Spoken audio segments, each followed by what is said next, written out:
Why are humans so fascinated by dolphins? Perhaps we feel a special connection because dolphins, so different from us in their marvelous adaptations for life in water, are so similar to us in other ways. They breathe air, nurse and nurture their young, are highly social, and display a natural curiosity about the world around them. But what is happening to the dolphin's world? Like so many areas of our Earth, the oceans are threatened by serious problems. Trash and pollution are damaging the ocean environment on which the dolphin so totally depends. I'd like to introduce you to the Dolphin Connection, a marine conservation program that will help us better understand and protect our oceans and the life they contain. As our name, the Dolphin Connection, implies, dolphins are the key link in this conservation effort. Can you imagine a world without dolphins? The danger is real, and many other aquatic life forms are facing an even greater risk of extinction. Through the Dolphin Connection Conservation Program, the dolphin serves as an ambassador for all ocean wildlife, calling our attention to their plight and inspiring us to save marine environments while we still can. For many years, dolphins have served as ambassadors for marine conservation in zoos and aquariums worldwide. To understand another important link in the Dolphin Connection, let's visit the Brookfield Zoo, managed by the Chicago Zoological Society. The Society is the initial sponsor of the Dolphin Connection. Located just outside Chicago, Brookfield Zoo hosts 2 million visitors annually and is a premier example of a modern zoological institution. At Brookfield Zoo, all of the animals are ambassadors for the natural world. By exhibiting wildlife in naturalistic settings with the goal of educating visitors about the fragile links that connect all of us to nature, Brookfield Zoo serves to move people to action in support of preserving animals and their environments. Brookfield Zoo's special connection to dolphins began in the 1960s. Since then, dolphins have amazed and educated literally millions of visitors. Public presentations make it clear that trash has no welcome place in the oceans. Each year, many marine animals suffer and die because of garbage. A plastic bag resembles a tasty jellyfish, but an animal who eats it will... The Chicago Zoological Society also reaches far beyond the boundaries of Brookfield Zoo on behalf of global conservation. To save, restore, and manage wisely species and their habitats. Its director, Dr. George Rebb, chairs several international conservation organizations, working to bring governments together for the protection of the natural world. Throughout the world, Chicago Zoological Society-supported research has improved our understanding of animals and the conditions that affect their survival. There are coat color differences. That's like hair color in humans. You look like for between long... these two. Yeah? He's very blonde, and he's very dark. And has supported special projects like this one for the golden lion tamarin, a species on the brink of extinction in which zoo-born monkeys are being returned to now protected rainforests in Brazil.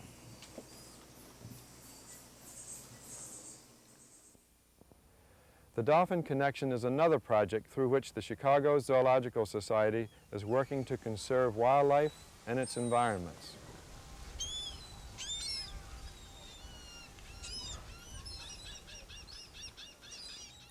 The Dolphin Connection was founded on 3 primary goals. One goal is the establishment of a long-term breeding program for the Atlantic bottlenose dolphins. Zoos and aquariums exist to provide the public with direct contact with wildlife and to educate them about the importance of conservation. In keeping with their commitment to conservation, they collaborate nationally and internationally with other zoos to establish within their own facilities scientifically managed breeding programs.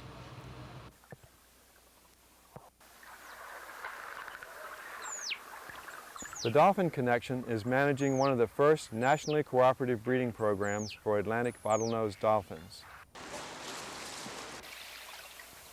The offspring of these programs will be the animals our children's children will enjoy and learn about. Breeding dolphins in and of itself will not ensure their future and that of all life in the oceans. That future depends on public understanding and how all of our actions, both bad and good, affect the marine environment. Helping people understand marine environmental issues and encouraging them to work for conservation is the second primary goal of the Dolphin Connection. Well, how come it's so bad to throw garbage in the ocean? Well, because some of the dolphins might think it's something. Education programs at Dolphin Connection facilities inspire in a special way. They remind us we share more than just our mammal nature with dolphins. We share their environment. Dolphin Connection education programs do more than focus on the problems. They help people discover how they can be part of the solution. Unfortunately, conservation-minded consumers like yourself have demanded that tuna fish be dolphin safe. So the next time you're in the supermarket buying A primary objective of the Dolphin Connection education plan is to reach as wide an audience as possible with marine conservation messages. These are ecoterns, rhythm and blues. Ecoterns need clean oceans, just like the dolphins. Pollution and garbage can... The aim is to implement collaborative and coordinated education programs in dolphin facilities across the country. Throughout the nation, individuals may be inspired to make a commitment to marine conservation. And collectively, these millions of people can make a significantly positive impact on marine conservation. A third primary goal of the Dolphin Connection is the scientific study of dolphins. Very little is known about these animals, yet dolphins can serve as an indicator species, a key to understanding how problems in the oceans can affect marine life in general. Observing dolphins close up allows us to gather information that would be impossible to see or follow in the wild. Here, Brookfield Zoo scientist Amy Samuels records the social interactions of a mother dolphin and calf. Allie's holding out her peck. Wendy takes a rub. Baby's still nuzzling around the mammary region, but Wendy takes a rub, her head, side, and dorsal to Allie's peck. Such studies have provided new insights into the ways in which dolphins communicate with each other. Baby's still nuzzling underneath Wendy's mammary region. Allie leaves. Including the signature whistle, a sound a dolphin makes that is unique to that individual. Dr. Peter Tyak is seeking to discover how dolphins acquire and use their special whistles. These studies are also very valuable when compared with long-term studies on wild dolphin populations. Dr. Randy Wells has studied dolphins for 21 years. His studies, along with Amy's, Peter's, and others, are forming a more complete picture than ever before of dolphin populations in their environment. Randy Wells. As part of our research program near Sarasota, Florida, we're monitoring the health of the locally resident bottlenose dolphin population, and we're relating the health of the individuals within this population to the health of their ecosystem. A regular program of veterinary examinations provides us with information and samples that can then be used for comparison with other bottlenose dolphin populations in other parts of the world. In our preliminary findings, we found that bottlenose dolphins are dependent upon the mangroves and the seagrass meadows in the area. These aspects of the ecosystem serve as nurseries for the small fishes that then grow up to serve as the primary prey items for the dolphins and other large predators within the area. The bottlenose dolphins can be used as biological indicators of the health of this ecosystem. By monitoring their distribution patterns over time and their reproductive rates, we can get some indication of the continued health of the ecosystem and how this relates to the continued survival of these magnificent creatures. Our link to dolphins is a powerful one. And when we watch dolphins move effortlessly and powerfully where we can move only with great effort, and when we listen to dolphins communicate in ways unique to them, the connection is profound. Dolphins are our link to oceans of life.